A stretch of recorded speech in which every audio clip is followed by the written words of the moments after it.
We're going to look at 3 hidden stats in the Gungeon that you might not know about, or if you do, you'll probably learn something new about them. These are Curse, Coolness, and Magnificence, and together these stats tell us a lot about how drop chance and luck works in the Gungeon. Knowing about these stats will improve your decision making and overall help your game. So let's start. Curse, like all these stats, has a lot of functions. Its primary function is to buff enemies. Curse gives a % chance that enemies will be jammed.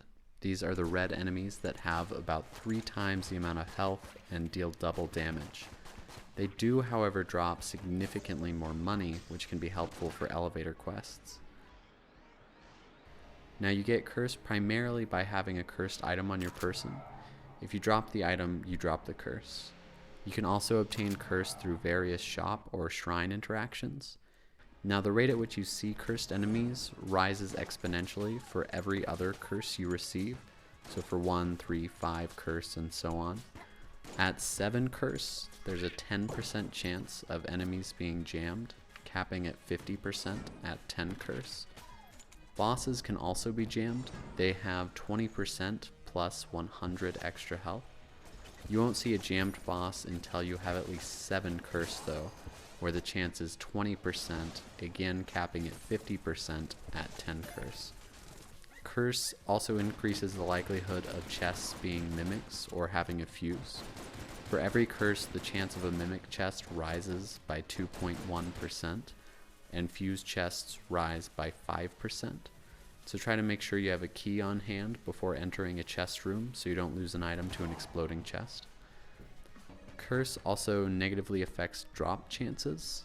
I'll go into more detail about drop chances in a minute, but a couple quick notes before we leave Curse. Cursed bullets will deal a full heart's damage, but will still only destroy 1 armor. Many items give you more than just 1 curse, and something special happens at 10 curse, so try it out. Coolness is the next stat. Coolness's main function is to reduce cooldowns on your active items by 5%, up to a cap of 50%. Now, other than this main function, Coolness is pretty akin to luck. Really, we have to look at the drop rates themselves to see how that works. So the drop rate works by starting with a base of 1 plus Coolness minus Curse % chance of an item spawning after clearing a room. And for every room cleared without an item drop, your chance rises by increments of X% up to a cap of 80%. Now, I was getting some conflicting information on what precisely this X% is. The wiki claims it's a flat roughly 9%, but based on a quote from a developer, your coolness affects this incremental rise of X per room clear. So based on that, I think that X is about an 8% rise, plus your coolness minus curse percentage per room. So quick note here on drops. The same developer said that ammo has a completely separate drop chance from other items, and curse increases the chance of ammo drops by 5%. And for the life of me, I couldn't find exactly what the drop chance for ammo is. Based on personal experience, I'd guess it's about 5%. And then last thing on drops is that Huntress's dog gives a flat 5% chance of an item drop per room.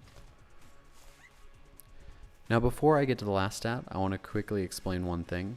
Every item has a specific quality tier. So items that show up in brown, blue, green, red, then black chests are ranked D, C, B, A, and S respectively. So the last stat is Magnificence. It reduces the amount of A or S tier items you can receive in a run. With 1 Magnificence, an A or S tier item will be re-rolled with an 80% chance that the item will be downgraded to a D, C, or B quality. Now with 2 Magnificence, that chance rises to 95% and increases logarithmically from there. So you'll permanently increase in Magnificence every time you pick up an A or an S tier item. You will also temporarily receive Magnificence if there are any A or S tier chests just existing on the floor. This chest Magnificence will drop back down once the chest has been opened or destroyed, and it'll raise again when you pick up the item.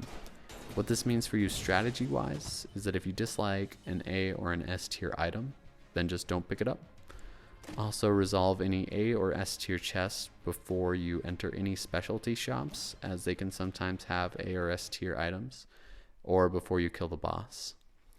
So hopefully you learned something new here, but anyway, thanks for watching.